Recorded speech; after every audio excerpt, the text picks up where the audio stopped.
evening, everyone. Hope you all are doing well. Welcome back to Ion Radio and the Backseat Admiral. I got a brand new microphone, so hopefully I have it all hooked up well. And if you guys in the comments could just let me know if you could hear me and how my volumes are. It connects into the computer through its own software, so hopefully I have it dialed in okay. So let's see. Today is a Wednesday, which is an odd day for me to do Backseat, but just with my life schedule, this works out a little bit better for me. So hopefully you guys can all join me. We're going to talk a little bit about some of the madness. Sounds good. Thank you very much. Madness fleets today. So welcome, everyone. So today we're going to be going over the first 3 matches of the This Is Madness tournament.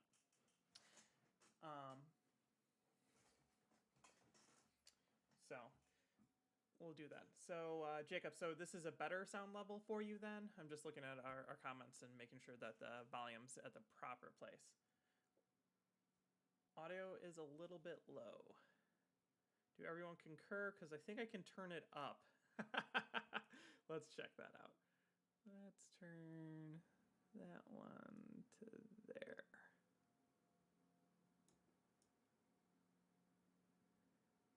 Okay, so this is going to be on about a 10-second delay from when I can, you can hear me. So hopefully I turned up the volume a little bit, so hopefully I'm not peeking out on you guys, and hopefully you can hear better. So hello to Jacob, Green, Old Guy 360 Gaming, D Danger 07, James is here, and Crow Magnum is as well. So hopefully that's all settled. So let's talk a little bit about the ideas behind Madness and some of the philosophy that we have for it. So if you don't know, Madness is a tournament that Ken and I run. Hopefully it's like going to be an annual tournament. And we use other people's lists. So this year, the person that got an auto in was the winner from last year, IrishMadCat. He got an auto include in, and then we went through our Patreon and offered it to them, and they could submit a list, and then we opened it up to Discord and YouTube, and Ken and I got a ton of lists submitted in. So we had to come up with a way to refine that list into 16 teams. Last year we did 8 teams, and Ken and I both played both sides of it, and that's how we did it. But we discovered that after last year, it really didn't matter which one of us won. The same fleet would have moved on almost every single time. So we just decided to double up the amount of fleets and just run them each once. So to do that, Ken had to come up with a way to seed it, and he used, I think, firing lanes as his baseline. So if your fleet throws more red dice, it's probably going to be ranked higher, and then all ties were broken then by blue dice, and then ties from that were broken by black dice, and so forth and so on. So we have 16 teams. Each of them have a unique commander, and they are pitted against each other. We changed the format, so we go with a 300-point format, and we play it on a 3x3. And then our recording style is different because it's easier, because we want to give it more of a tournament feel than just our normal games, which are very edited down. So this is more just raw footage of Ken and I playing the game at a normal pace. And we then don't go back and try to fix as many problems. Is sometimes, you're midway through and you're like, well, I totally forgot to do that. Let's go back and redo it. So we're not really doing any of that in this. So sometimes you just get and you're like, oh, well, I forgot. That's on me. Moments, but that's how real Armada happens and how that really happens in a tournament. So we try to stick to that. So our format, though, is 300 points. And it's played on a 3x3, and that's really just to condense the combat into happening right away. just so then it's quicker to film. And it also, 300 points gives you this weird cutoff point that a lot of times you can optimize a 200 point fleet. And you can optimize a 400 point fleet. But this weird like 300 point fleet doesn't do necessarily anything well. And that means that it has a lot of design flaws, and it's harder to get a fleet that works really, really well. And that's kind of the point, because Ken and I both really aren't looking at the fleet, sitting down with it in front of us, and we're like, okay, how can I play this and how can I do it? So having like an ability for there to already be heirs in the fleet, just because, you know, you're in such a point crunch, makes it for interesting matches and interesting games. So that's kind of like our design philosophy behind it. We don't allow onagers, and we don't allow Starhawks, and we don't allow super star destroyers, even though if you try to get a super star destroyer in 300 points, you would be pretty hurting. Because, you know, size 3, you could just put down Starhawk at 300 points, and it's like, here's 200 points in my fleet, come get me. And that's not fun to watch or play. Yeah, and that's about it. So with Ken, I think said we had like 30 plus lists, and we were only using 16 of them. So we had to come up with a method to pull out fleets. So pretty much there was a huge group of people that submitted like double larges, and we prefer to play more of an MSU / large MSU style for this tournament, instead of just having, here's 2 ISD2s kitted out and have Mati. Like, we could do that.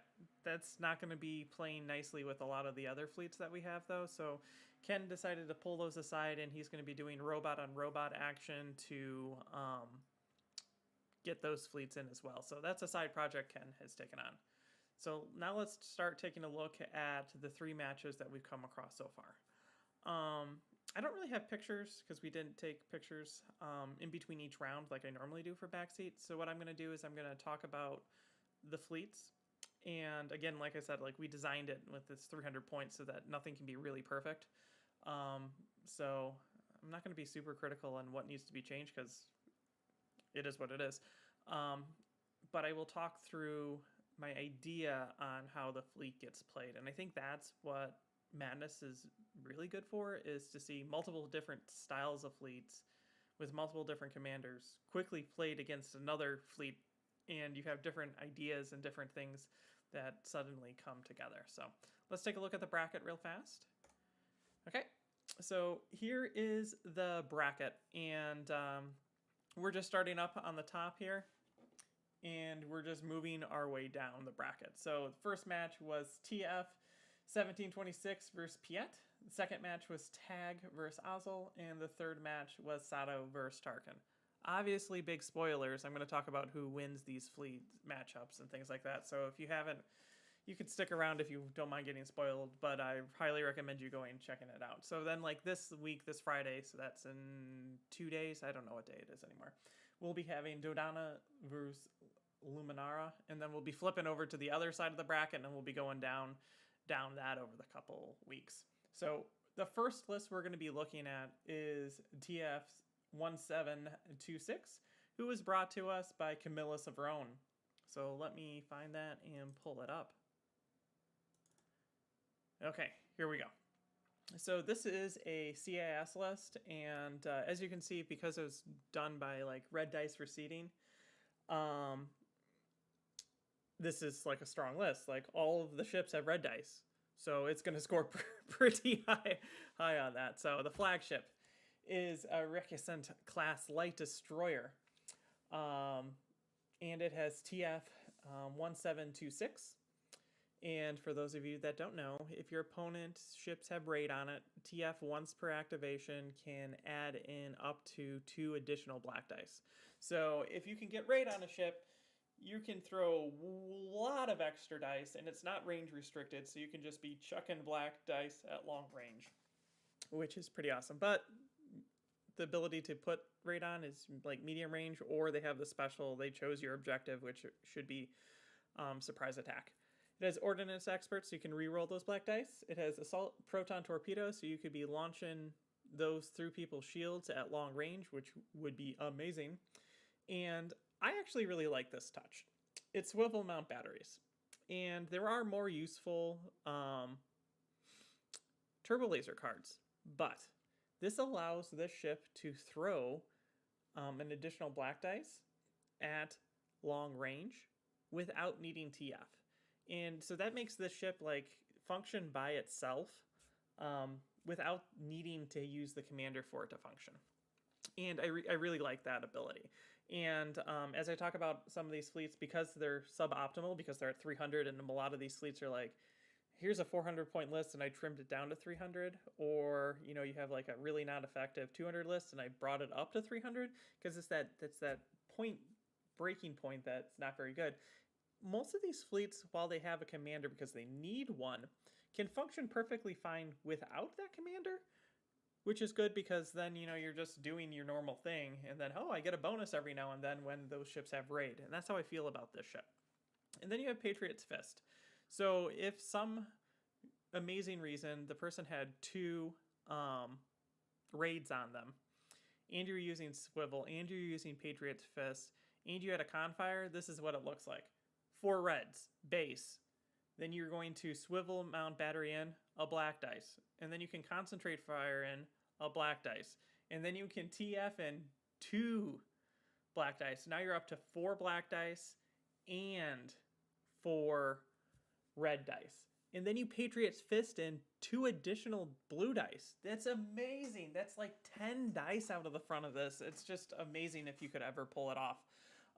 Either way, though, like with Swivel and Concentrate Fire and Patriot's Fist, you're still throwing then 4 reds, 2 blacks, and 2 blues, which is crazy because the blues could hopefully get your accuracies. Reds are red, so they do whatever they want. And then you have the ability to re-roll 2 dice with Ordnance Experts to try to fish for those crits and just launch them in at long range. Really like this ship, just the way it's set up.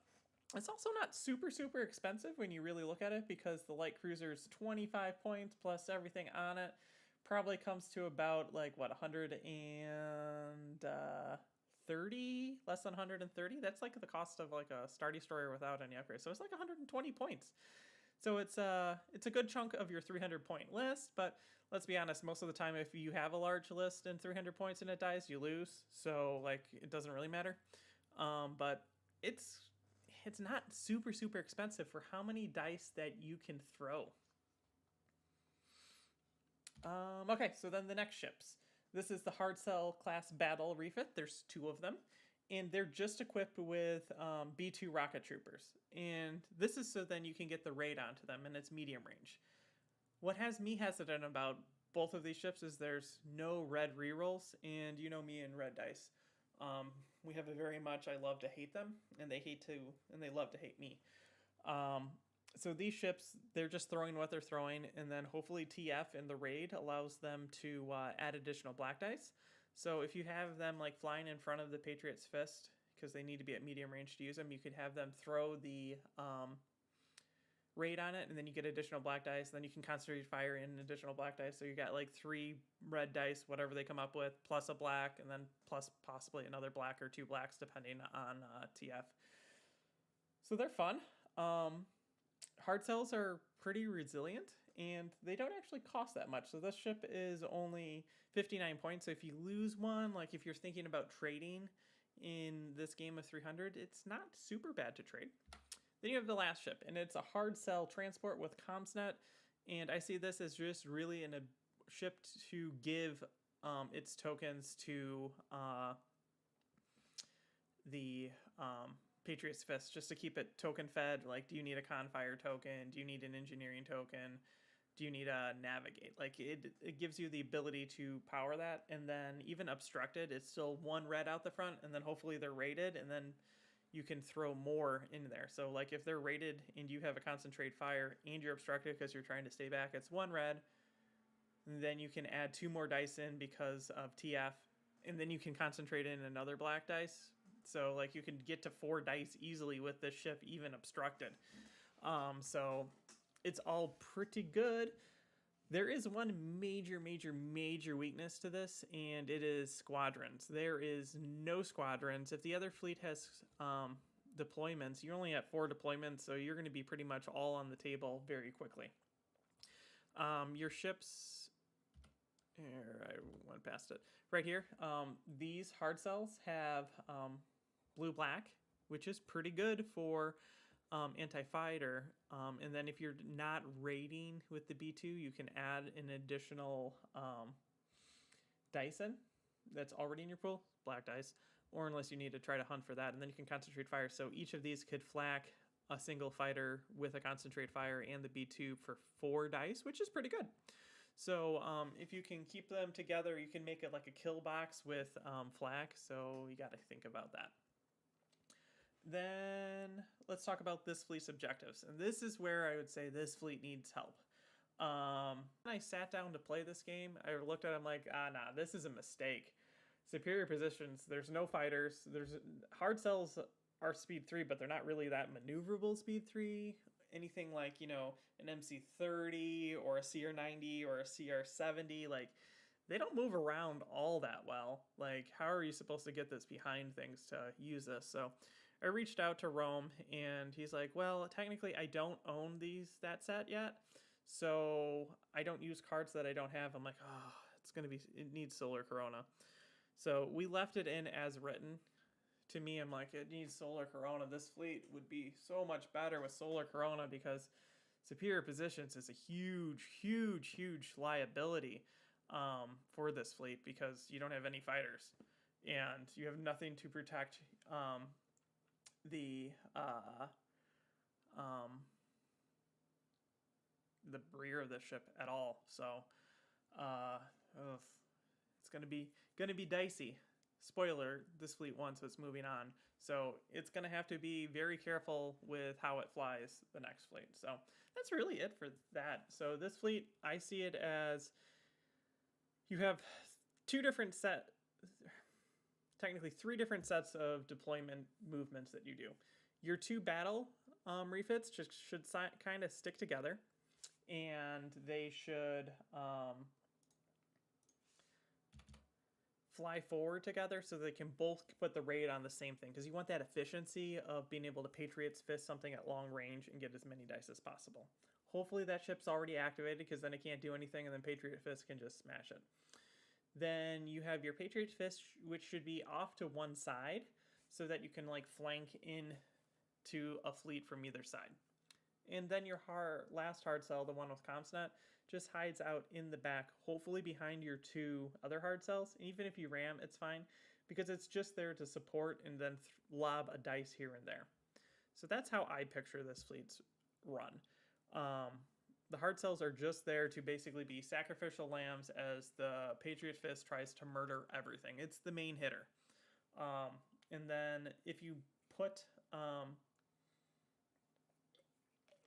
the hard cell with CompsNet behind the 2 hard cells with the battle ones, then you should be able to make this nice little like kill box of, maybe I won't attack ships and I'll just flak with all the hard cells out the rear and then out of the front of the CompsNet one. So hopefully you can kill squadrons if someone picks superior positions and tries to get behind you. It doesn't at all help Patriot Fist, but Patriot Fist is pretty maneuverable. Hopefully it can get in and then get out. So that's really my thoughts on that fleet. I'll pause for a moment, see if you guys have any comments about this fleet. And then I'll go on to the next one. So let's see what's going on in the comments.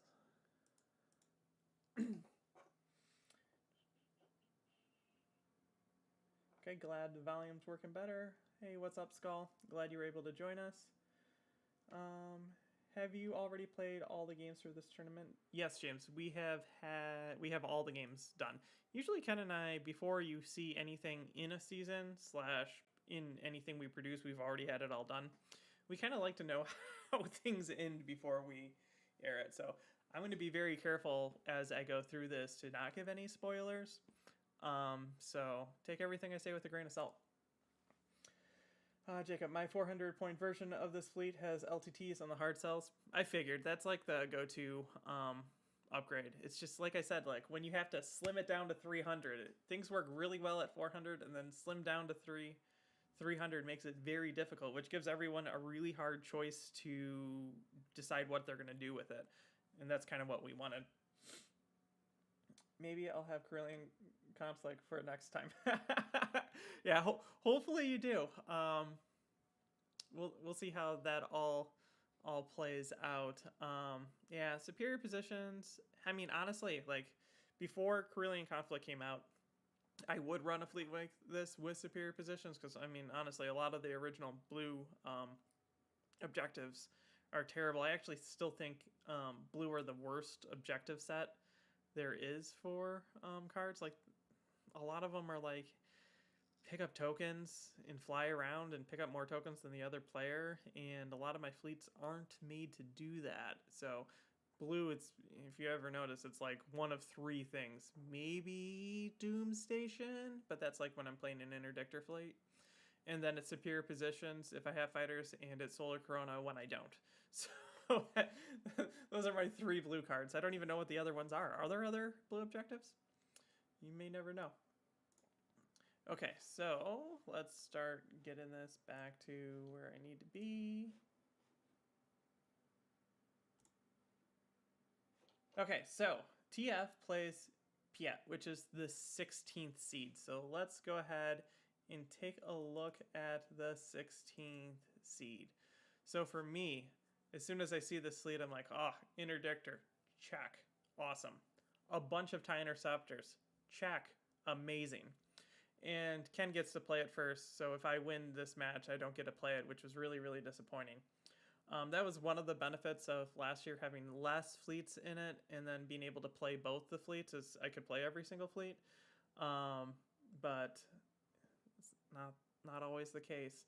I really like the look of this fleet, and when I look at this fleet, the first thing that popped in my mind was this was a 400-point fleet that got trimmed down, and it's unfortunate because I think it would be a fun list to play at 400 fleets. Before I go on, Piet is by Ghost in the Machine. I just want to make sure I credit everyone with what it is.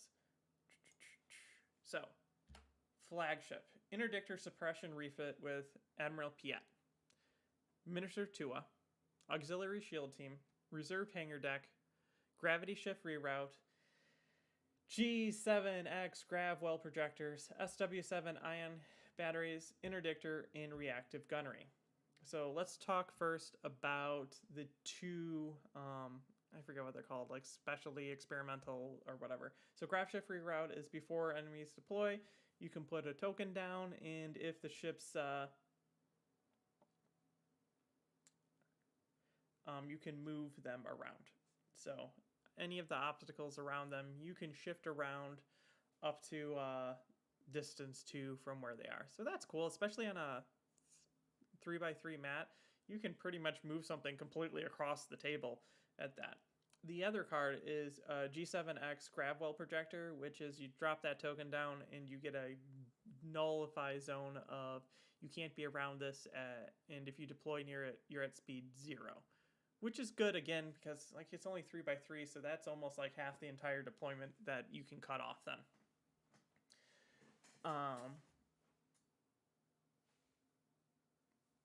Hold on, is this still streaming? Yeah, okay, good. Sorry, it just looked weird.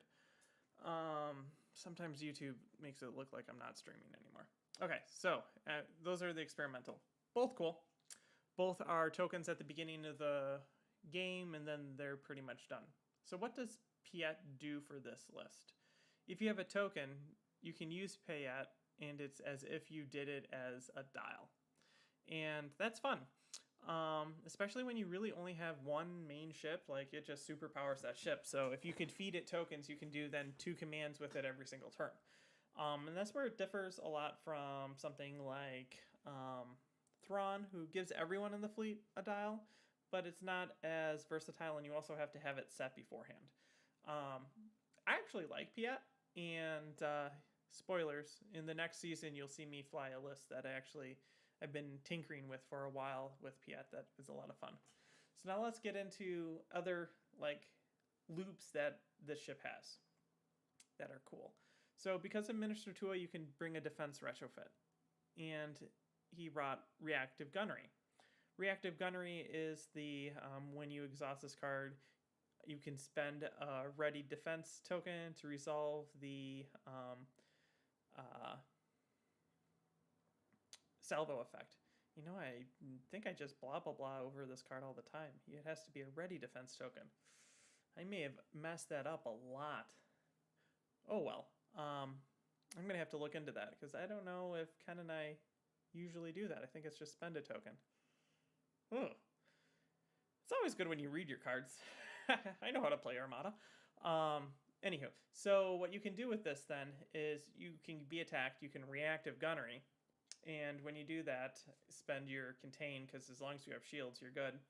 And then at the next activation of a ship, Interdictor says, hey, you can unexhaust that, and then you have reactive gunnery again for the turn. So you can then salvo 2 times with your contain a turn, which is fun. Or if you want your other ships to use Piet, Piet does it for 1 ship, and then Interdictor says, hey, Piet's back, and he can do it again, which is pretty awesome if you think about it, because that his ability, you're doubling down his ability, so then you're getting like then theoretically like 44 points worth of his commander instead of his 22 points worth of his commander, which is pretty awesome.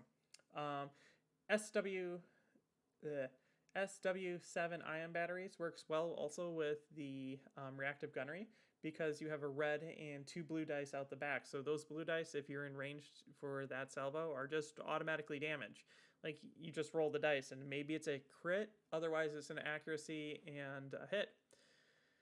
And it's just damage. And if they re-roll, make you try to re-roll this dice, well, guess what? They're still just damage. And then the red dice is just along for a fun ride. So I like it. Auxiliary shield team means that you can bump your shields up, and then it's like 3s on the side, which is good, and you just need 1 token to do that.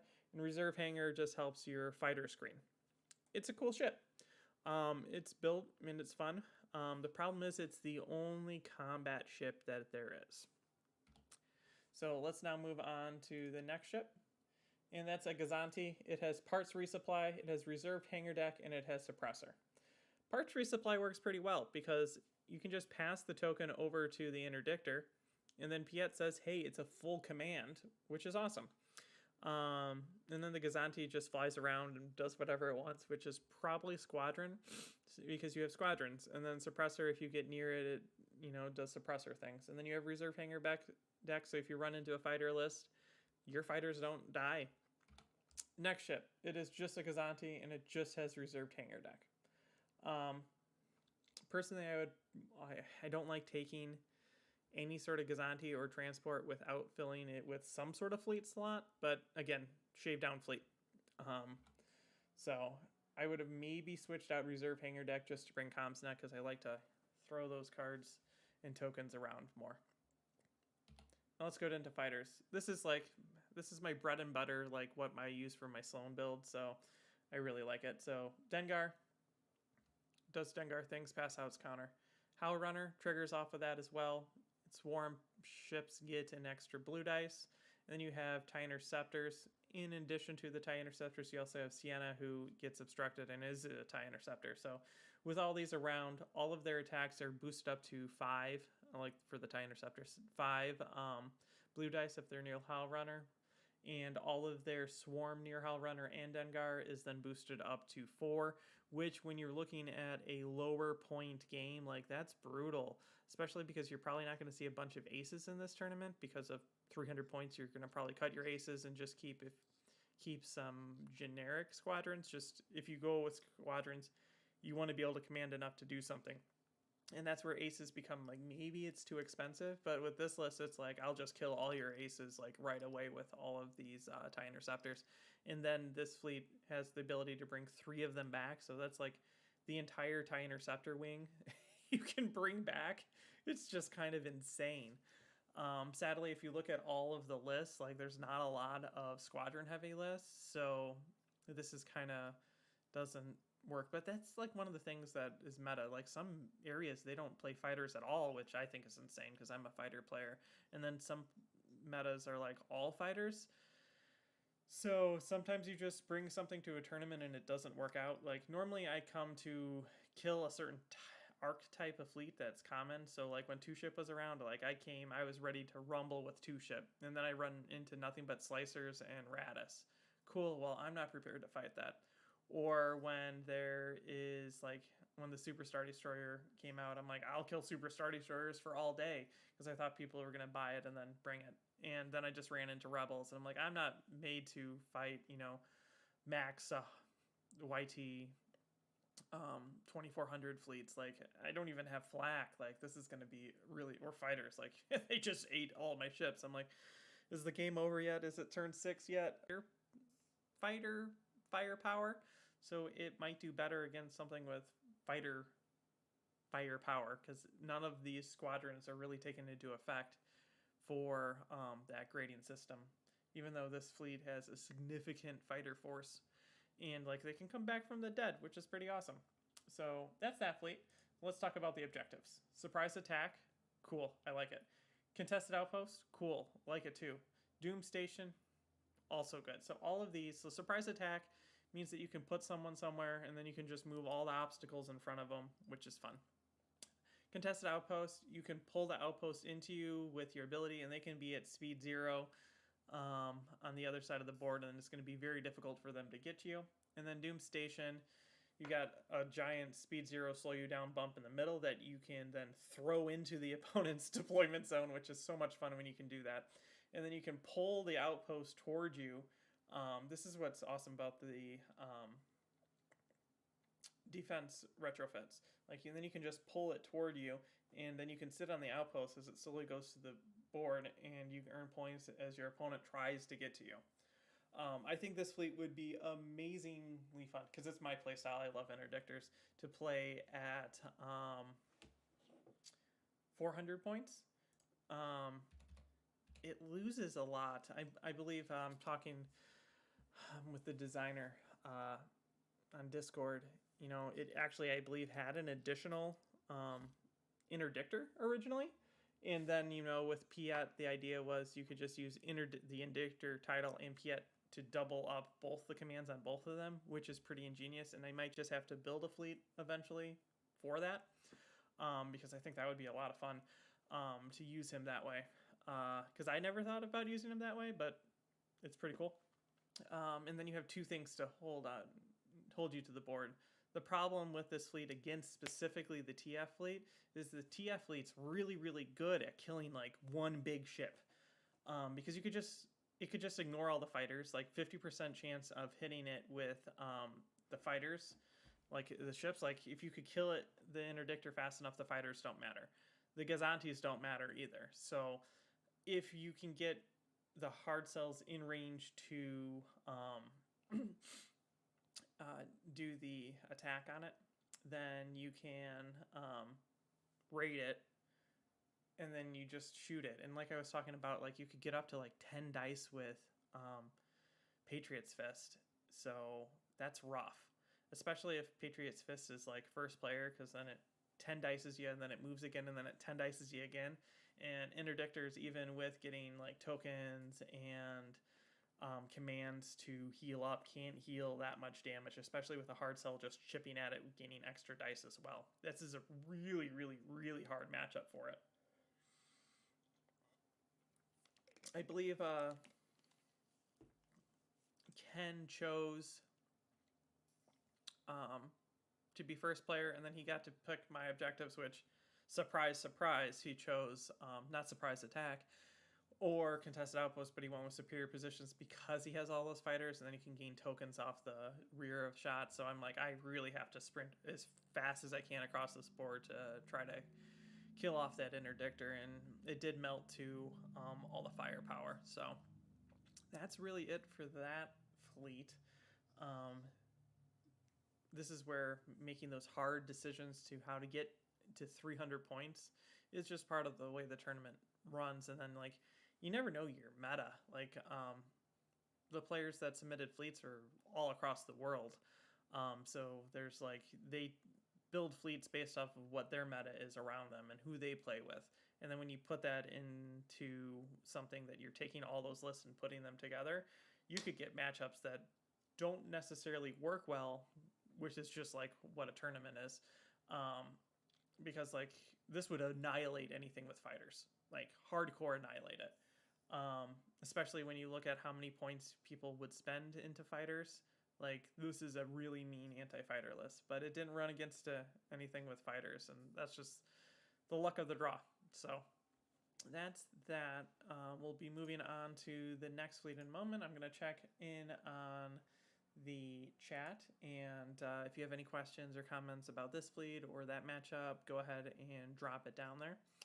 And then I'll get all set up to go to our next matchup, which is like a weird mirror fleet matchup, which Ken and I thought was really, really weird. It's Tag and Ozil, and they're both Imperial MSU in practically the same fleets, which is just kind of really weird. But cool. But like also at the same time, it's kind of cool that they're ranked like 8th and 9th, because that means they're both mirror fleets, so they should be right near each other. Let's just make sure this is fleet 9. That's the one I'm gonna do. Okay. So it doesn't look like anything new in chat, so we'll get just right to it. Okay, so we're here now in the bracket, and it's Tag versus Ozil. And like I said, they're both like mirror fleets. So we'll talk about first Tag. That's the fleet that I ran. And Tag is brought to us by Wooster. So thank you very much for your fleet submission. So let's check that out. So it has a Raider, 2 Architens, and a Gladiator. So let's look at the first. Tag is on an Architen light cruiser. It has expert shield tech, reinforced blast doors, and turbo laser reroute circuits. So I actually think TRCs works pretty well with Tag because you can use it as a defense, and then you can just go ahead and spend it knowing that you'll get it back the next turn. Even with changes to Tag and making him cheaper in 1.5, I still don't like him. I'm sure someone somewhere will have a list that uses him better. It's just so hard to predict when you're going to lose tokens. And I just, no matter what, if there's a thing that I have to guess what turn I'm going to do something on, I will 100% guess wrong. And it always annoys me. So like, what do you pick? Because you can't pick consecutive rounds. So really you want this on like turns 4 and 5. But sometimes you don't want it on that. So you can't. So it's either 3 and 5 or you have 4 and 6. And you're like, so do I go early and use it on turn 3? Because I probably really need it on turn 5. Like turn 5 is like the one turn you know if you're still in the game, you're probably going to need a defense token back. But sometimes you actually need it at turn 4 to actually stay alive, though. But will I still be in the game on turn 6 to use it on turn 6? I really just want 4 and 5. I don't even think it would be that broken if it was just 4 or 5. So, like, I usually go, like, 3 and 5 and just hope that I survive that initial thing. But usually what it means then is my first ship dies, my second ship hasn't been attacked yet, and I just get no effect out of it the entire game. So, I like, though, that this fleet has cards that allow it to spend tokens to get effects so that hopefully you can spend it off. Like expert shield techs, pretty good with that, and TRC, like I said, you can use it as defense and then offense at the same time. Great. Reinforced blast doors, I have this relationship with that it's a card and I never get to use it because my ship either loses all of its shields and then immediately blows up before I can use it, or I have like 1 damage card and you're like, well, if I get hit again, I'm going to just die because, you know, I only have 5 health. So even if I heal that off, it's going to do 5 damage because I can't brace. So do I use it? Do I not? Do I just hold on to it? It just annoys me. I wish it was when your ship activates instead of the ship face. And I would use it all the time then. But it's not. And it's just always so hard to know, like, how much damage can I get rid of to keep it around. So that's just me. That's talking about difficulties with just the card specifically. But like I said, like this would be a decent 400 point. Most of our fleets would be amazing 400 point lists, but you got to trim it down. And as you can see, then this is a mirror, and obviously Wooster probably wanted a expert shield tech on this as well. It's got Hondo. It's got reinforced blast doors and TRCs again. All good things. And then you have a Raider 1. It has Iden. It has Darth Vader Officer, so you can like get rid of a card on the enemy ship. And it has external racks and it has Corvus. Recently, I've really started to use Corvus a lot more. A lot of it has to do specifically to counter certain builds, which is weird. Like, so I started using it, and it's to counter something that like Ken never does. So I'm just trying to incorporate it into play because you're going to see Corvus a lot because it counters, especially if a Corvus flagship, it counters the surprise attack shenanigans against the fleets that like won LVO, like Onager fleets and things like that hate Corvus because you just plop it down, drop all your fighters, then you move Corvus all the way across the map so they can't reach it. So I've been using it as a lifeboat a lot more. But this is actually becomes a really expensive ship when you really look at it.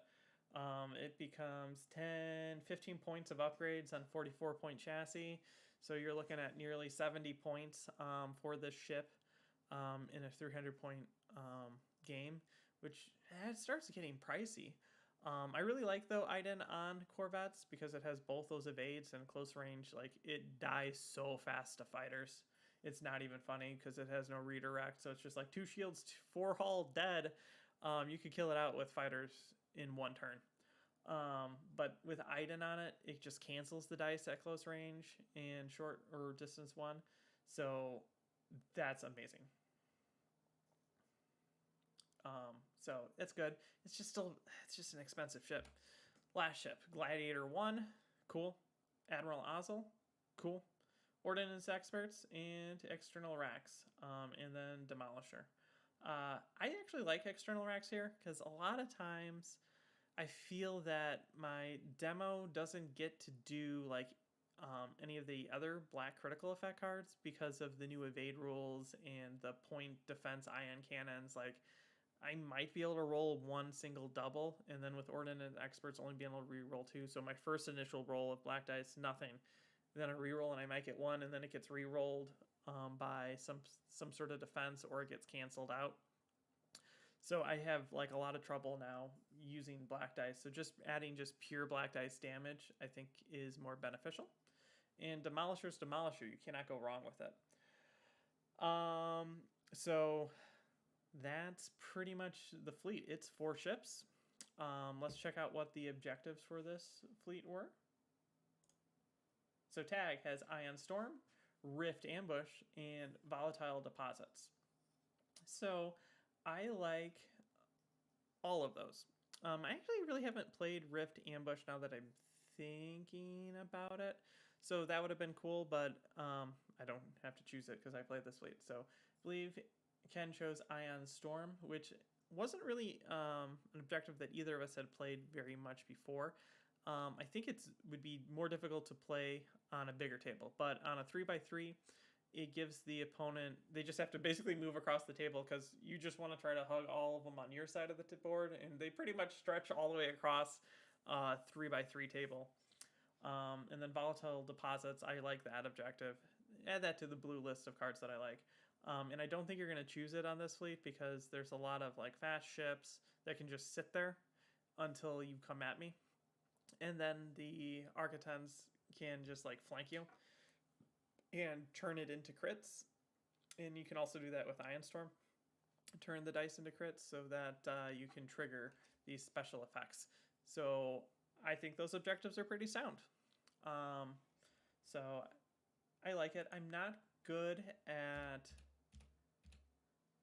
Imperial MSU though. I've gotten a lot better at Rebel MSU. I can play decently with CIS MSU, but I feel like in the MSU tier list, I think I'm the weakest in Imperial MSU. It is just not something that I'm super great at. That's just my opinion.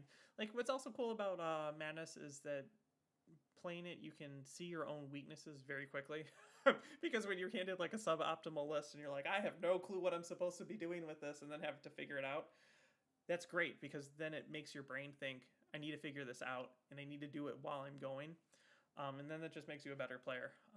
Ken and I talked about this together, and every time that we have a Madness tournament, we both take so many things from it. Like, you can directly see how fleets in Madness 1 affected how Ken and I both built fleets, because we get that injection of like new, completely different ideas that we don't have ourselves. And because our brains are forced to think through the process of playing these fleets, then we have these new ideas. We see like all the dots are connecting. It's just like that starburst of information going off in your head. And that's how it is for me, like with Imperial MSU. I'm not good at it. I don't really even like the fleet archetype, but I have to learn how to fly it.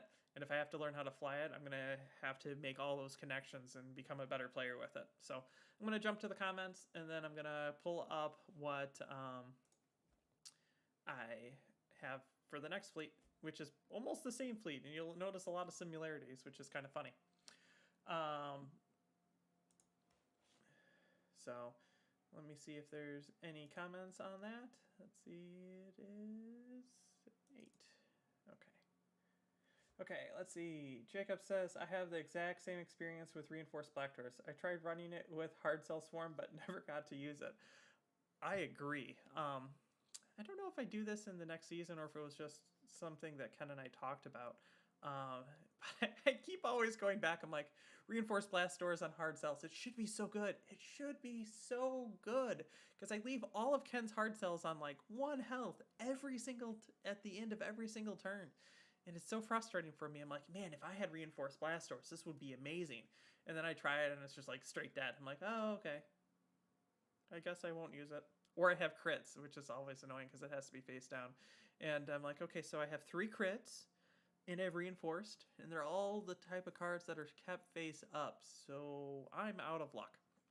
I feel like it's just like it's a card that's really a no-brainer how to use, and every time I have it, it's like I have to really think about when to use it, if I should use it, can I use it? It shouldn't be that much stress for a card that does exactly what it says. Okay, so let's jump into it. Now we're in the back half of this fleet discussion. Imperial MSU just doesn't feel good because each ship always feels too expensive compared to other faction MSU. That is exactly my thought process on it. So I'm just going to talk about it now. So I don't know if any of you guys have seen any of the big changes that they have made to the X-Wing game.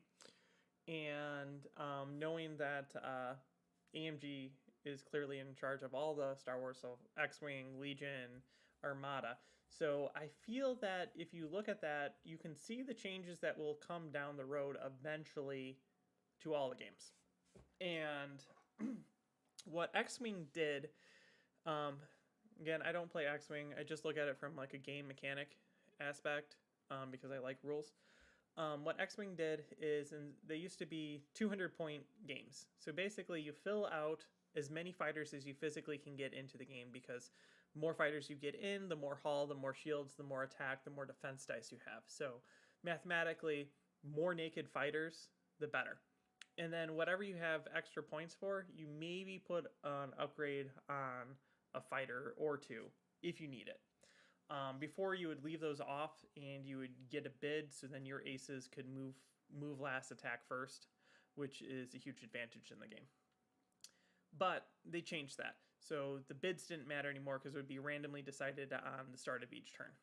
Okay, I could get behind that. Other things in it people complain about, well, we won't focus on this. So then what they did is they've now made the game, you build 20 points. So instead of 200, it's all confined down to 20 points. And included in the cost of a fighter then is additional points that you can put on for upgrades. I'm just spitballing, I don't know the stats or anything. So let's say before, if a ship cost 100 points, making it up. Now it costs 10 points. And you're allowed to put, again spitballing, 15 points of upgrades on it. So then theoretically that ship is actually worth 115 points, but now you're buying a chassis that you can put upgrades on, and you want to put upgrades on all the parts of the ship. cool. So then all the cards that they've spent years and years and years and years and years of printing, and no one was bringing because they were just basically bringing naked fighters to maximize how many fighters they can have in. Now you have to put upgrades on it. Because why wouldn't you? You're giving away free points. So when that ship dies, it's no longer worth the 115 points. It's just worth 10 points no matter how many upgrades you put on it. So you might as well put upgrades on it. And I personally think this would be a huge, huge success to bring to Armada. And I know people disagree with me on it, but let's look at the different fleet options, right? So right now, MSU. Let's just focus on MSU. Right now, who is the best MSU fleets? Oh, that would be the Rebels. Why? Because the Rebels' naked chassis are the absolute best. Most of the Rebel ships need maybe one upgrade. Let's look at CR90s. What do you put on a CR90? What's the most common setup for a CR90? TRCs. What's the second card you put on a CR90? There is none.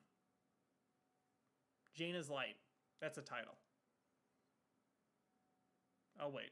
You guys can respond in the comments. What other cards do you see on CR90s? You see 2. How many upgrade slots does it have? It is a defensive retrofit. Do you ever see that? No. What even? Let's actually look. Like, it has actually upgrade slots. Besides a TRC slot. I mean a turbo laser. Because it's a TRC slot. Library. CR90. It has a defensive, and it also has, what is that? That's a offensive retrofit slot. I'm always terrible. It's the guy with the hat. A support team. So you could put a support team on. You could put auxiliary shields on the thing. That's kind of cool. Never seen anyone do it. You could put flight coordination team. You could put medical team. You could put nav team. You could put engineering. You could put projection experts. You could put engine techs on it. Engine techs you might see occasionally. But that was to double RAM, and you don't see that anymore. But, like, you don't see upgrades on it. Why? Because the most efficient use of it is TRCs, period. And you won't ever see anything more. And it's super, super cheap. Not only is it super, super cheap, it is the absolute best small class ship because of that. It's super cheap, it's extremely good at what it does, and then you slap on one upgrade, and it just takes it from, like, good to, like, it's already like top tier to like super top tier in the smalls. So let's play a game. Now let's look at that exact same Raider, which should be in the same realm of possibilities for it, right? Like they're both small ships, they're both corvettes.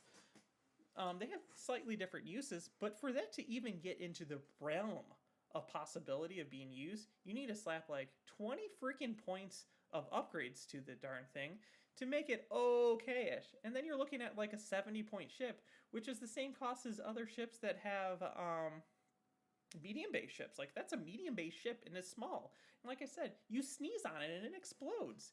It's nowhere near as durable as a CR90 because it has no redirect. So fighters immediately kill it. But you need like 4 upgrade cards. And on top of that, there's the Imperial tax that gets put on it. So it's actually a more expensive ship for what it is than a Rebel ship. So now let's look at it from the X-Wing perspective. What if a CR90 cost 4 points and a Raider cost 4 points, and then you were allowed to put on 10, 15 points of upgrades on top of it? Would you put those upgrades on? Of course you would. It's still going to be a CR90 with a TRC, but now you can put other stuff on it, and guess what? When you kill it, it's only worth 4 points compared to a Raider. So now the Raider's equipped to what it should be now. It's not as good as still as a TRC CR90, but now it's still only worth 4 points instead of just handing the other player 70 points for killing the weakest ship in the game. I think that would be an interesting concept, and I think that's something worth that AMG should look into exploring. And like people always complain like, you know, victories are terrible. Victories are terrible because you need to put like 40 points of upgrades on the thing to make it okay. And at that point, you might as well just take a Star Destroyer. Or, let's be more specific, you might as well just take an Onager. Because an Onager completely decked out is cheaper than a VSD, given all the cards that they tried to release for it to fix it. So let's just make this victory 7 points. I'm just dividing it by 10. 7 to 88 points. and then you get like 20 points of upgrade cards. Now I can put gunnery teams on it. Now I can put, all these other cards on it. And when you kill it, it's worth 80 points instead of the 120 points that it's currently worth. It would radically change how the game is played, and sometimes that's fine. So I'm very for looking at that concept and moving there, so then you just Christmas tree all the ships. Who cares? And then you have ships that are equivalent in the same range. So, a Corvette is a Corvette is a Corvette, and they're going to be priced somewhere between 3 to 5 points. And depending on the model, you will see different upgrade prices for it. Like maybe we'll see a CR90B someday, blue dice.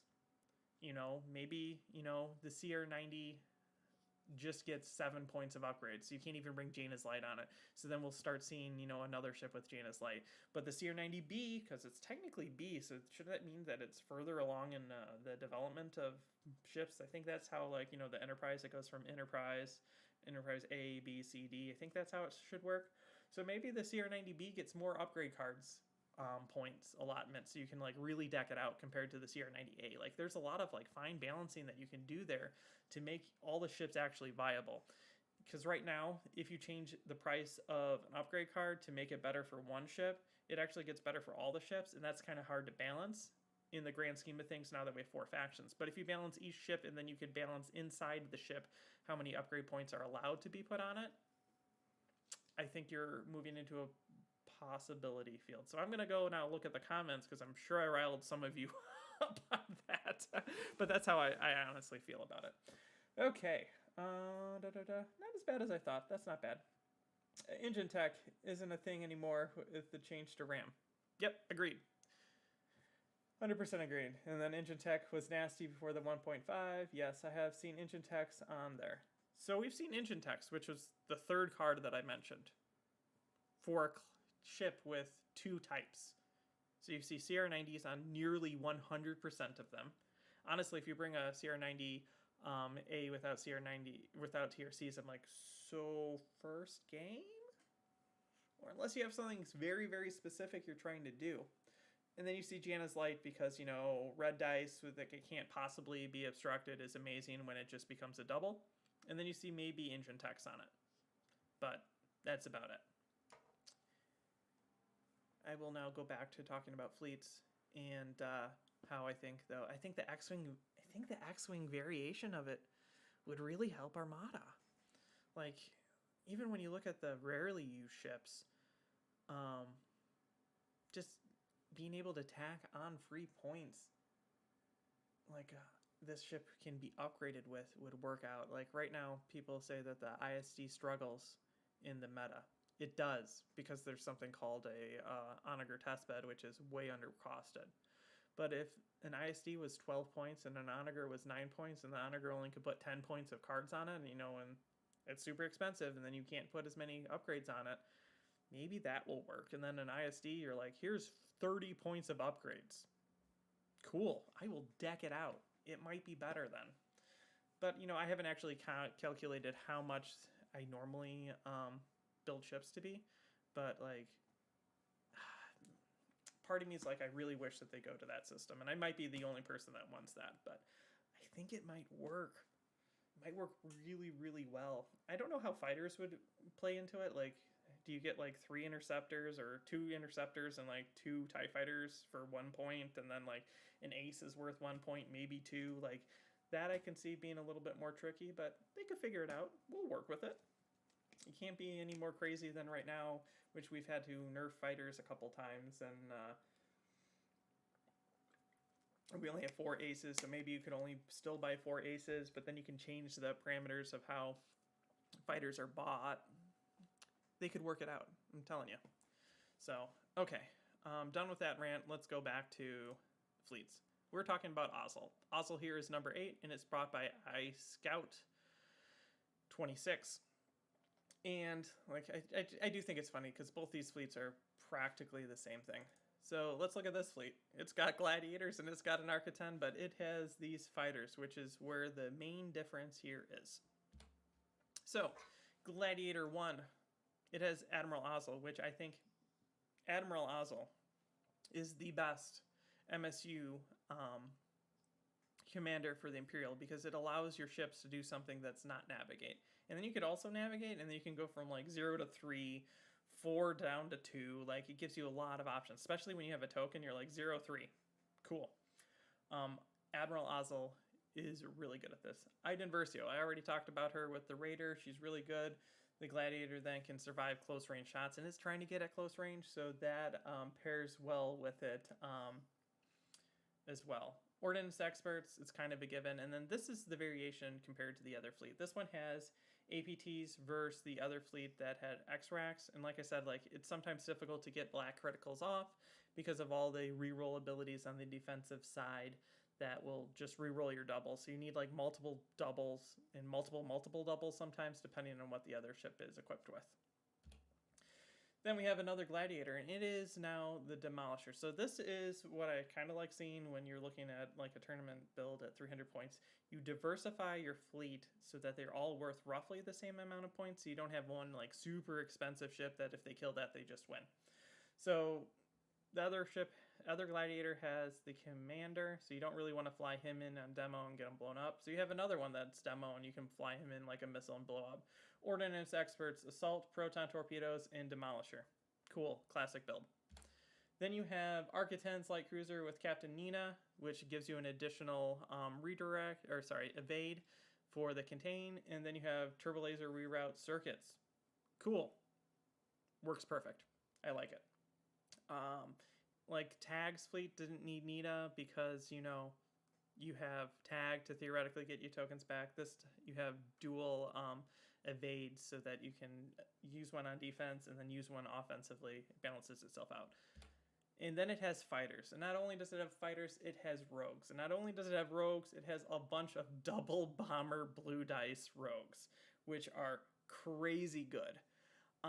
So first you have Tell, and he's escort to keep your fire sprays alive. Again, grit, rogue, blue dice. He has a scatter. He has the ability that if you discard your tokens while taking damage, well, guess what? You just gain 3 health back even if you died, which is awesome. And then you have fire sprays, which are good ships, especially on 3x3s tables, because then you almost can just move across the whole table multiple times. And if you watch this game, almost all the damage Ken does to me in the entire game comes from just the fighters. And this is when I was talking to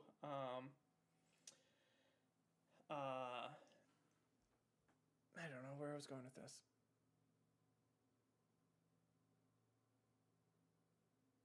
Sorry, my brain just completely blanked. I'll get back to it. So I'll just start somewhere else. I'm sorry, guys. My brain just clipped. I'll just reset. Fire sprays. Sometimes when you're like trying to read comments, you can think about it, and then you're thinking about something else, and then you're already in the mid-thought. It just gets completely lost, so apologies. So the fire sprays are brutal. It did most of the damage to me in the game. And I had like no real fighter defense with the tag list. So they just came in and ripped me to shreds, especially like the fire sprays. So like if we look, like I said, like raiders just die very fast to fighters. Well, especially when they're double. And Iden's like, so you roll 2 hits, I cancel 1, now I have no shield. You roll 2 hits, I cancel 1, and now I have no shields. And you just need to do that like 4 more times. Like 2 turns, it just kills out a raider, even with Iden canceling dice. Brutal, especially if you can shoot anything else at it. I remember where I was going. So this is the fleet that I specifically told Ken, like, we really need to, maybe next time we do this, tier things differently, because when you look at this out the front, this fleet only has 5, like it's a rating of 5 red dice at that first tier. But that's nothing to do with the firepower of this fleet, because the firepower of this fleet's actually its rogue fighters. Like, this can kill a small ship a turn, which is crazy, but it's possible. So maybe for the next time we do this, we'll have to look at how we tier the fleets, because I think this fleet is actually under-tiered And as soon as I went into this match with tag, I'm like, oh, I'm at a big disadvantage. Like, they're mirror fleets, we talk about that. They're both Imperial MSU. They both have Architens. They both have Gladiators and Demo. But this fleet outdoes the other fleet significantly. Mainly because Ozil is the best MSU commander for the Imperial. And then you have all these rogue squadrons that have no answer to them in other fleets. Especially at 6 turns, 3x3, you're going to be able to move across the table and kill them pretty fast. Watch out. This is going to be an interesting matchup for the next week, which is this versus TF. Not next week. You know what I mean. Next round. So let's look at the objective. So Ozil has surprise attack. Cool. Jamming barrier, which will work against bigger ships because you can just put it across the board and then your ships can stay alive on one side of it until you can get into close range, which sometimes that's what MSU needs to get into range. And then Solar Corona, I'm fine with that too. I'll see where you set up, then I'll set all up my stuff, and then I'll choose one of the edges, and you can get rid of your accuracies against my small ships that really don't want you accuracy in any of their tokens because they need all of them to survive. So that's all pretty good. Both these fleets, like I said, they're both very similar in design in that they're Imperial MSU. Again, I'm not very good at either of them. So this is what it is. I think the rogues really bring out a mean aspect of it, and you saw that in the game that we played. Like, the rogues came and killed one ship, and then they chased down my other ship that was going speed 3, and it's just boom, boom, boom, boom, boom into them. It's just very mean. So if you have any comments about this match or these fleets, hit me up in the comments. I'm going to go back to it after, I did my last rant, and then we'll be moving on to our game 3 matchups. I could see that working would be a lot more cards on the table, though. Yeah, I have no problem with there being a lot more cards. I like cards. I like building card lists. So that is no issue to me. I'm also not one that usually forgets my card effects. Mainly because I build the fleets so that I'm using all the card effects. For some people, that's going to be a drastic change. And that's why, like, Rebel MSU is so easy to fly. Oh, here's a CRD, or CR90 with CRT. I need to remember one thing. Compared to, like, an Imperial that's like, I have to remember all these other side effects to make my fleet even reasonably decent. Like, you have all these other cards. So I think that will change it. Like, maybe just don't put them on. Like, you don't necessarily need it. We don't know how the points are going to be divided for things. Jacob says, let's just wait and see how it works out and practice for X-Wing first. I agree. They would already have to be in the development. I just think that it might be the shakeup that Armada needs. Because right now, there's not enough tournament data to support it. But right now, the game is in it's in a state that I don't think is healthy. And I think a lot of that has to do with upgrade cards and the cost of ships. And that's my feeling looking into the game. And I'm a nobody, but that's my strong opinion. I'm looking at fleets, and we are in worse days now at, like, what I'm seeing what's going on than when Fish Farm was around. Because almost every single fleet is designed to be a fish farm, and you just sit there and you collect your tokens. You don't even need to engage, and if your opponent comes near you, you're just onagering them from across the table. And that's not just onager fleets, that is the GAR fleets can sit there and they can just collect tokens and then spat you across the table. CIS can do it too because they can do Martuk spam. Rebels are really in a hard place because of that, because they don't... The fish farm aspect of the Rebels has already been taken out, and they're ships that have high engineering, which is usually what's needed to farm tokens right now. Like a Pelta, like the Peltas for the Rebels are really, really bad. So I don't know. I see, like, we're in this second player, I'm gonna farm tokens thing. Again, like, man, in between each thing, I'm just making a lot of people angry probably. A lot of people didn't like 2-ship, but I can say one thing for 2-ship. 2-ship came to fight. Never would you see a 2-ship fleet sit there and be like, I'm gonna farm tokens, ha ha ha ha ha. No, it's always there to table you. And I can respect that because it came to play the actual game of rolling dice trying to kill ships. Right now we're moving away from actual like engagement combat, and we're moving into I'm going to shoot you across the table so you can't hit me, and I'm going to farm tokens. So even if you come kill me, you're still going to lose. I don't think that's a healthy place for the game.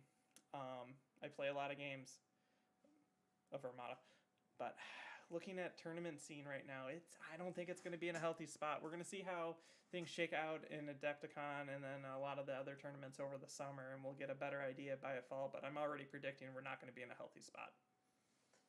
That's just me. So hopefully they see changes in the future. We really need AMG to make changes, and the changes might be radical, but radical changes is better than an unhealthy game.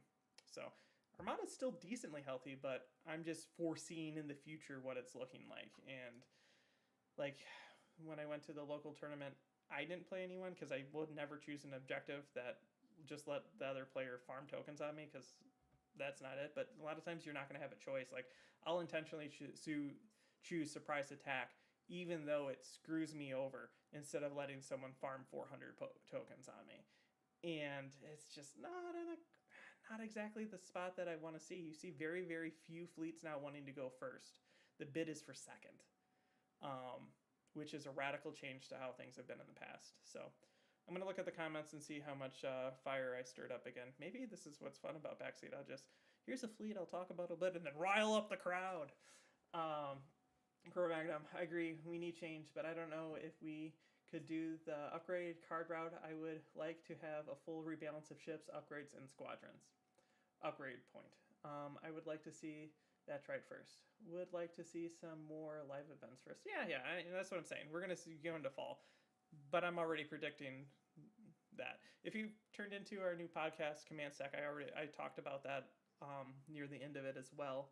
Not as vocally as I did just now, but we're going to enter some dangerous territory for Armada, I think, for fleet building and objective choices and things like that.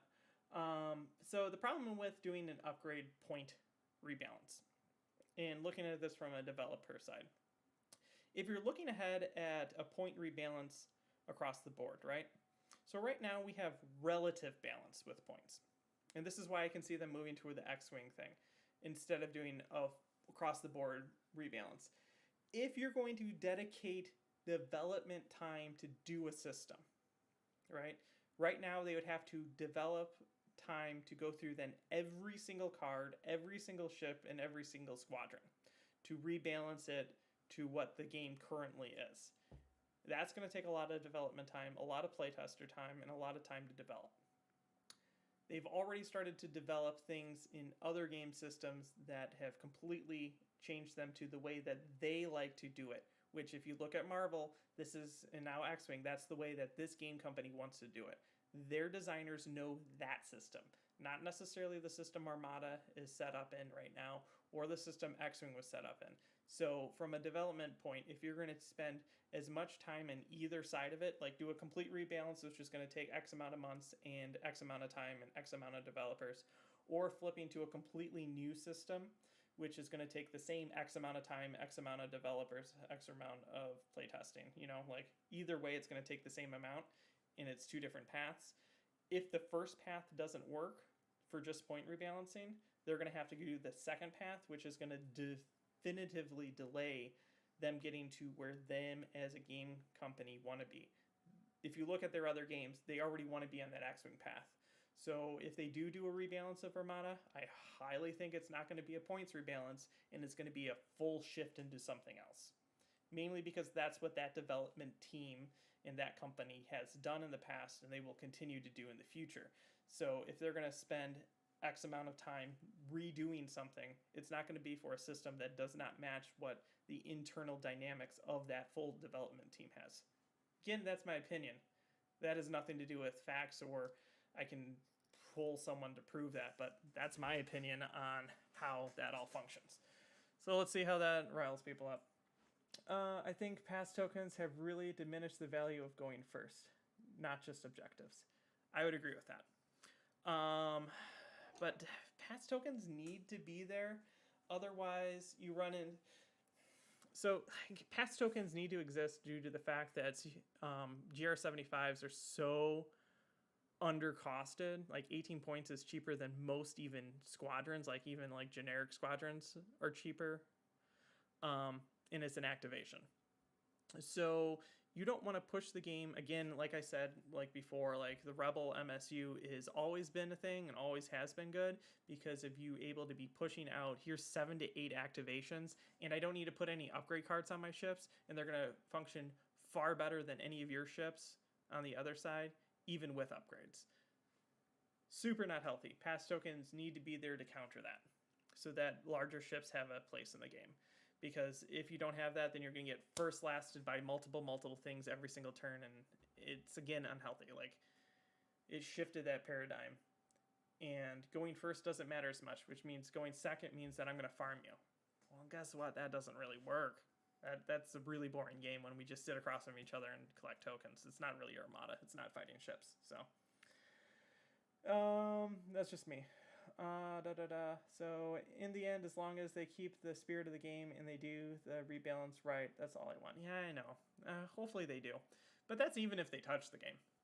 We might just be stuck in this Onager hell for the rest of our lives. And Onager second player, and I'm gonna choose to do farm tokens. Cool. That's what it is. And then I'll just be here with Ken playing on the channel. Everything but that. Because I think that's a better point of the game. Okay, enough rambling for now. Let's go back into this and get the next fleet, which is going to be Sato Seed 4. Okay, so the next match was Sato Seed 4 versus Tarkin 13. Sato is brought to us by Krogo Magnum, who I believe is still in the chat. So we're going to talk about your fleet now. And we'll go ahead and pull it up from here. Here's the fleet. It's a Sato fleet. I'm a sucker for Sato fleets, as you may all know. I think Sato might be one of my most played commanders on the channel because he's a puzzle, and he's always hard to get off properly. So, something that I see from this fleet, I'll go over the upgrades and things like that, and why I actually really like this fleet in this tournament. Is the fact that the fleet functions even without Sato. Like, Sato is just an added bonus. It's kind of like the TF. Like, that Patriot's Fist functions really, really well all by itself without TF. Cool, so that means these functions, and I don't need to try to do extra stuff. I think this fleet would be very interesting. At 400 points, you would basically probably add a CR90 into it, and then some more fighters, and go from there. Sato's always like that point crunch, and in smaller fleets, he even becomes even more of a point crunch. So let's check it out. So you have an MC-80 battle cruiser, which is one of my favorite ships before it explodes. It has Commander Sato, gunnery teams, cool. Auxiliary shield teams, cool. Leading shots, spinal armaments, XX9 turbo lasers, and Mon Caron. So we can start seeing some things that connect together. So on the first turn, you probably want to do an engineering, bump your shields up on the sides to 3 to make that redirect as worthwhile as possible, or so that it's not as inviting to shoot you on the side. Gunnery teams and Mon Caron trigger off of each other because it's a concentrate fire. You just have to make sure that you shoot the thing that you want Mon Caron to go on first. Spinal armament means that your front arc's even meaner, and I'm a big fan of XX9s because if you start punching into the hull, it is a sad, sad day for them when their contains don't work anymore and you're double flipping cards up. I've never done it to Ken. One day I will. Calling it now. I'm going to XX9. The first one's going to be structural. He's going to deal himself a card. And then the next one's going to be structural again, and it's going to be sweet, sweet 4 damage. So I like it. This fleet, like, if you just cover up Sato, this is a standard MC80 build, and it works. It works well no matter really who the commander is. You just point it in the direction and you just shoot, and that's great. Sato helps. Like, you can then switch out those red dice for black dice or blue dice or whatever you want dice, and it's just more damage or more consistency. Next ship. Salvation, it's an escort frigate. It has Remus Antilles on it, which means you just get a token, which is cool. So you can like do squadrons and do save a token. You can do engineering and then actually do this auxiliary shield team on the first turn. Do a nav, keep a nav, and get a nav token. I like it. I've been using him a lot more in my design theories in my head when I'm building fleets recently. A lot of times he gets cut because he's 7 points, and the Rebels really don't need that much more token control. But in a smaller fleet like this, he's worth his points when you're like, can I really add that 20 points for an additional GR75? Or I can just slap 7 on and pretty much get the same effect. It has auxiliary shield teams, which again, boost those 1 shields up so you don't immediately die from bombers because you have no redirect. It has linked turbo laser towers, which allows you to reroll the red dice. Or in flak, you can then throw 4 flak plus a concentrate fire, so 5 dice at a single ship, which is still pretty awesome. And then Salvation says that those crits are worth 2 damage instead of 1 out the front arc, which is awesome with Sato when you can switch those red dice to black dice. So if you roll that juicy double hit, which is a crit hit, that's technically 3 damage out the front for each double hit on a black dice. Awesome. But like for the most part, it can function all by itself without needing Sato, which I think is important because Sato. Next ship, here's that CR90 20-point CommsNet ship that we were talking about, and it can just feed your either ship tokens. Probably the battle cruiser. That's just me. Then you have 2 fighters. You have the 2 fighters that everyone always brings when you're playing Sato, which is Shara and Tycho. And the reason for that is they suck to try to kill. And they shoot back when you're trying to kill them. Tycho also doesn't care if he's engaged, so if you really need him downranged, you just pick him up and you just move him right where you need him. He's my absolute favorite squadron to use with Sato. Usually then I just backfill with usually 4 A-Wings or 3. And there's a reason for that. Sato only needs to trigger basically once per turn. So if you have enough suicide A-Wings to launch out, land them near a ship, do your shooting for the turn, that ship dies, whatever, then the next turn you shoot someone else. So this is where Sato becomes really crunchy, is that if your fighters get attacked and killed, you only have 2 fighters in this fleet. So if they get wiped out very quickly, you're not going to get Sato effects. That's a weakness, but like I said, you don't actually need Sato. All these ships function all by themselves, which is cool. And then Sato just gives them a bonus effect. And I think that's what's really cool about seeing these 300-point lists and people that design it so that you don't really need your commander. He's just there for bonus. I think do better, so far, like I said, that Patriot Fist in the first match. You don't really need TF. The whole fleet functions without him. This fleet functions without Sato. Maybe so take note of that if you're building for next year. Maybe basically design it without the commander and then just add the commander in for front bonus. That's how I see this fleet. So let's look at the objectives for this fleet. Where did that file go? Okay, surprise attack. Love it. Contested outpost, Solar Corona. It is my sweet 3 favorite objectives, and that is because I can control where the other player goes. I can score some points, and surprise attacks are usually a horrible choice unless you have Corvus, and it's still usually a horrible choice. Unless you're definitely built to do it, and raid's still a thing, so it becomes annoying. But yeah, no complaints about these. All of them work. You have a big ship, you just sit it on it, and you just shoot long range with Sato. Cool. Solar Corona says, I will now fly into your side, depending on where you set up. So I really, really like it. The way I see flying it is basically you put your GR70 down, you put your fighters, start seeing where they are, then you put your Salvation to line up kind of with them, and then hopefully your big ship goes down so you can just fly across the table into whatever you specifically want to kill. And you should be able to kill it. Mon Carin kills things really, really well. You don't sometimes even need gunnery teams. It's just Mon Carin, 1 defense token is amazing.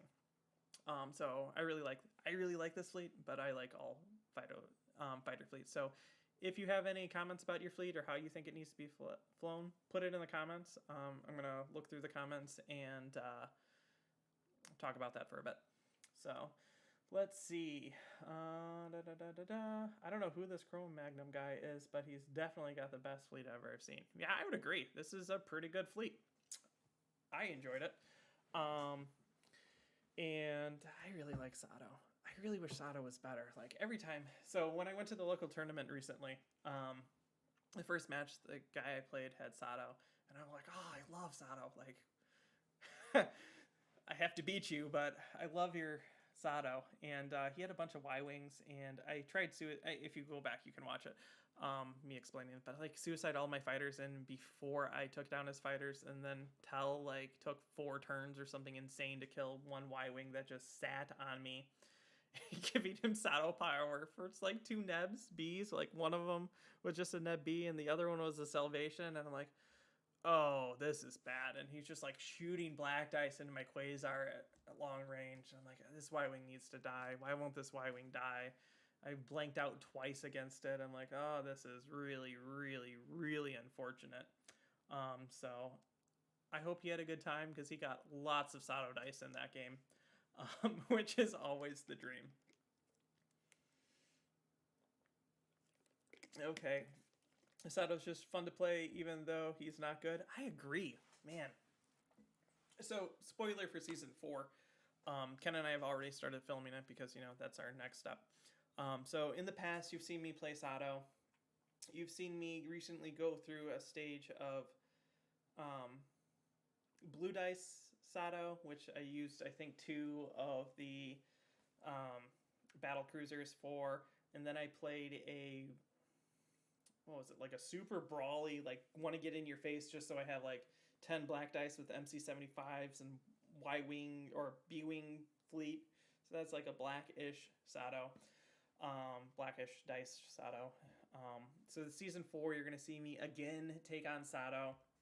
And it's going to be the way I typically build for Sato. So I can't wait to showcase that. Because I've tried, like, other ideas. Because, honestly, we've been talking about Sato for years now in our Discord. And it's, like, it takes so long to process games through to get them live. Like, this fleet's been safe for probably almost a year now, I swear. So you'll see this is my iteration of how I really, really like to play Sato. And I can't wait to do that because I just like Sato. He's just fun. Like Cro-Magnon said, like, he is one of my favorite commanders. And he's terrible. Oh man, he has no right to be he's like really low tier, but I will, like, if I was given a list of rebel commanders, like, build whoever you want to, I'm like, usually always I'm going to pick Sato. He's not even like anywhere near the top. But man, I just really, really enjoy him. So as soon as I saw like this matchup, like I got Sato, I got super, super excited because I'm like, if I get to choose one of the fleets I wanted to fly, this was definitely it. I had a fun Sato list that had a CR90A, but with the Dodana's Pride title, so blue dice at long range to trigger. It was fun. That sounds like fun. I have not done that. That might be one of the things that I will do later. So, good thing you're here. I'm going to be talking about your fleet next. Where is it? There it is. Let me set this all up and get back to where I need to be. Let's do it, Oz. So now I know it's Oz and not Ozzy. So fun times. Like, if you have a name, I'm probably going to butcher it. Especially, I said this on Discord, like, this is no offense to anyone, but like, I actually know Oz in real life. Like, we've played before. But like, knowing someone's real name, knowing someone's like handle that they use, but you never actually hear it used, because if I meet him, I'm calling him by his real name, because it's kind of weird to call people by their tags when you meet them in real life. So then, like, you don't really know how to say it because it's just, to me, just a blur of letters. So it would be fun if you were Ozil. Maybe next season. So right here we have Tarkin, and this is Admiral Tarkin, who's the Gar. So this is one of the 3 fleets that is Gar in this tournament, is done by Oz. And he's from one of our local stores that we've gone to. He was at the tournament that Ken and I played with a couple weeks ago. It's been a couple weeks. It's almost been a month. Man, time flies so fast. It is a swarm list. So I'll just reiterate it again. So Oz's idea was to take Sato, put him on with a CR90A with Dodonna's Pride so that you can change the dice to blue dice. And then also if you have so then you can trigger Dodonna's Pride at long range, which is so cool. I might try to do that one day. Guess I'm building another Sato fleet. Watch out. Maybe I'll just switch it into another Sato fleet. I'll work on this. I'm gonna get that fleet. I'm gonna get that ship specifically on the channel because I really like that idea. Anywho, let's try to focus. Here's the fleet. It is basically a pure MSU fleet.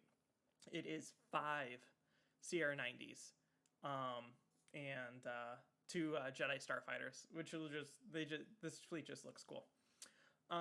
So it is a Counselor class Charger C-70 with Admiral Tarkin, Nav team, and Link Turbo Laser Towers. So I imagine Tarkin's pretty much supposed to be doing Nav, handing everyone Navs every turn. And then you can choose to either adjust your speed, adjust your yaw, because they're not as maneuverable as CR90s, because, you know, that 20 gives the CR90s just more maneuverability. And it gives you then control. And if you decide you really need a nav, you can do a nav because it's one command. You can do whatever you want, and you can then concentrate fire as much as you need to. Link Turbo Laser Towers with the CR90 or C70 works really well because you got red dice everywhere. This is a hot take, just as a dice lineup, I like Chargers a lot. And if it had the CR90 defense tokens, this would be amazing for TRC. With black dice, I don't know, I like it. So then the next one, it's a Counselor Armed Cruisers, and there's 4 of them, exactly the same. And they all have nav team, again, pass out nav, do nav things, and it has external racks. So the challenge with this, and this is one of the reasons why it's rated so low, is that there's only 2 red dice out the front. So it scores 2, so it placed lower. And I told Ken, do you see how much firepower this really has? That's a lot of dice. You just make a kill box, let a ship fly into it, and you're hitting it with 4 sets of blue dice, black dice, plus black dice. That's brutal. You should be able to maneuver to get in range of it. It's a lot of dice. But the challenge is getting to that position, and small ships. That's why you see Riken used a lot on Rebel MSU. And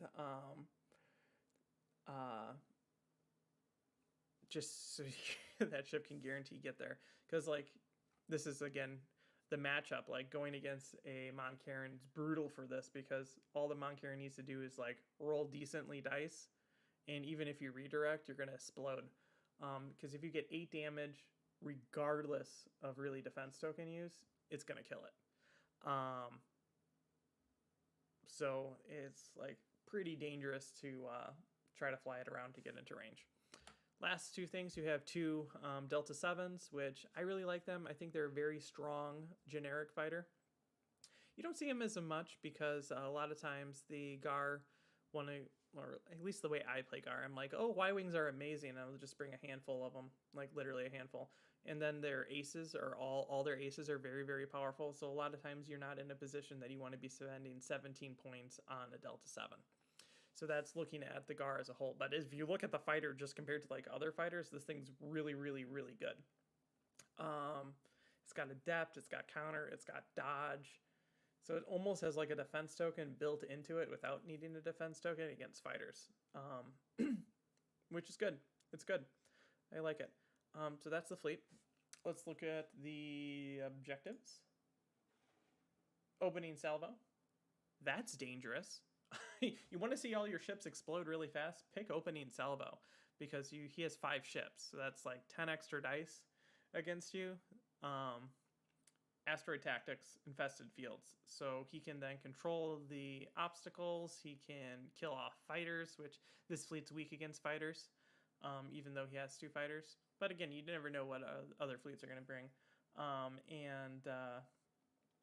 So the safest bet is to pick asteroid tactics in this. I almost did opening salvo, and the reason for that is I was looking at it, and I'm like Sato, so I'm like, I could change these dice to pretty much whatever then. More dice, the more better. And it'll move me closer to the possibility of guaranteeing that I can one-shot one of these once and get a leg up on it. But then I run the risk of him doing 1 damage to me not having anything to heal it off, and then scoring extra points with it. Oh, it's dangerous. It's a dangerous game, so I didn't go with that. And as you saw, like, the Mon Caron ship can just move in and just take it out. That's the wrong button. And then try to escape.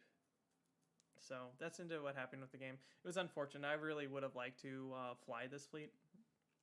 Again, I am not very good. Like, if I were to rate where I am on each like major archetype, so if you have like large, heavy type fleets, you have fighter focused fleets, you have a mixed fleet, we'll call it that, and then you have like MSU fleets. The worst fleet type I'm at is MSU. I thought this was going to be really good practice for me to fly a bunch of these, because you have to like be very precise in how you move them to be able to set up the kill boxes. But I love setting up kill boxes for it.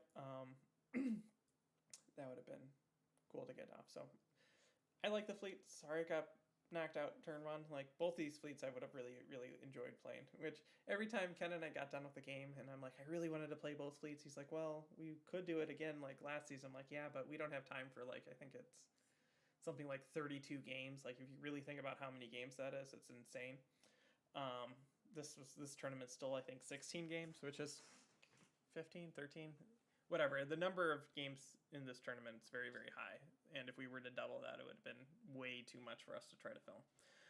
Okay, so let's look at the comments then. And I think that's about it. Yeah, we're still talking about the Dudanis Pride on an A and think it's genius.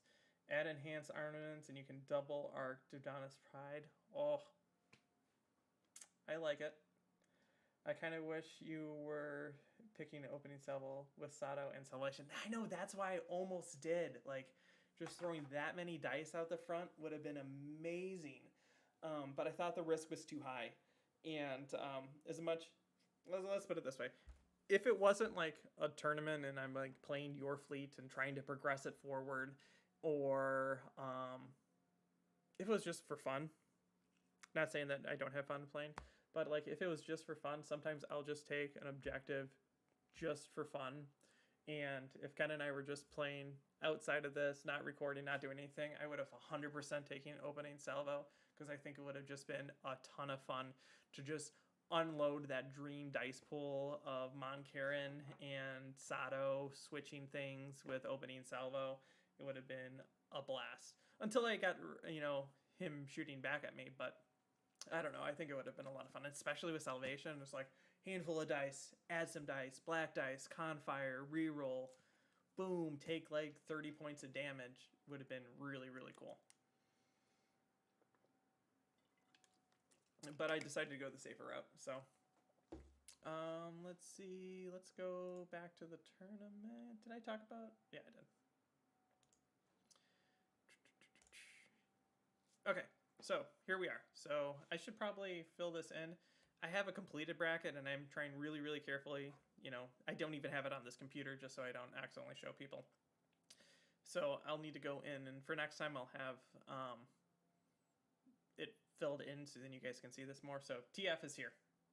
So the round 2 match 1 will be TF versus Ozil, which should be a very interesting match. We have here Sato versus Tarkin. Sato advance. So Sato will play either Dodana or Loom, and you will find out that match this coming Friday. So tune into that to watch that match. It's going to be here very, very shortly. Both of them are interesting builds because both of them really need all their points. So they're very much so shaved down fleets, but still functional. So it's an interesting match. Of course, I think it's an interesting match. You should watch it. Also, things to point out. Big shout out to everyone that's going to be at Adepticon playing over the weekend. That's going to be a big event, and good luck. Hopefully Onagers don't win, but I've got a feeling an Onager is going to win. So if someone can beat the Onagers, I would be super, super excited. A lot of people are going to be there. I know Ken's going to be there one of the days, so if you're there, try to find Ken. He'll probably talk about Discord if he's going to be going. He says that he wants to go at least one day. I work every single day of the entire convention, so I will not be able to make it out there. What I am excited about for the tournament to be done, though, is if you guys aren't aware, we started to do a podcast with some other people. So Garrett, who's also known as Tater, Tater's Ship Shop, and his friend that's down there, Ryan, who's also big on TTS, have started to do a podcast called Command Stack. And the idea of the podcast is to talk about competitive tournaments and news and Armada, because there really isn't that many podcasts out there right now. So we started that. Episode 1's out. You can find us on Spotify, and you can find us on Apple, iTunes, or whatever it's called now. You can listen to that. So as soon as the tournament's done, we're going to get the list, and we're going to make a wrap-up of Adepticon, and we're really excited to do that. We're already talking about how that's going to go and everything like that. So we're excited to get the second episode, which is all going to be about Adepticon out there. Let's see, what else is there? This is just for me. In the next couple of days, I'm going to be talking. I have one commander I still need to build a fleet for Season 4. And I don't like the commander. So what I want to do is on the Backseat Admiral Discord thread that we have, I want to get your guys' feedback on what I should be building for that commander, so that it's basically going to be like a joint build with Discord members and things like that. So I'm going to probably be doing that over the weekend, and we'll just chit-chat as I come up with ideas. You guys give me ideas on the commander, so there will be more to follow for that in Discord. That's about it. I'm going to go take a look at comments, finish up the comments, and we'll probably call this video an end. We've been going now for like an hour and 45 minutes, which is kind of crazy. So if you stuck around this whole time, thank you very much. Listening to me rant. Okay, big weekend for Armada. We have Australia Grand Championships as well. Oh, cool. I was not aware that they were down there doing the Grand Championships. That's exciting. Good luck to everyone down there. And if you can, get the list. Send them over to Ryan. You can find, you can send us the command stack. It has a email. It has a Twitter. You also can join our Discord, and you can post lists to there, because we would like to talk about all major tournaments like that. So that might be a different episode. We might incorporate it in, but we're very interested to find out what you guys do down there. Again, different metas, man. Like, you can see like different metas, how they affect people's submissions into the This Is Madness tournament. The same thing goes worldwide. Cro-Magnum thinks that it's going to be an Agate Starhawk that wins Adepticon. We shall see. I don't think Agate Starhawks did very well in LVO, so we'll see how it goes this time. I wish Agate wasn't like one of the default commanders now, but I digress. So I think that's it. Thank you very much for tuning in and watching. I'm probably going to do this for the rest of the Madness Round 1. I'm going to do it every couple of weeks and build up and talk about the fleets all at once. This gives me time to do other things. Like right now, my life is still crazy with a baby that wants to eat every like 2 to 3 hours. So doing it every couple of weeks for the time period is a little bit better for my sanity. I really do miss getting to talk to you guys every single week, so I'll find a balancing point. So thank you very much for tuning in. Until next time, I'm John. This is the Backseat Admiral, and you have been watching Ion Radio. Have a great night.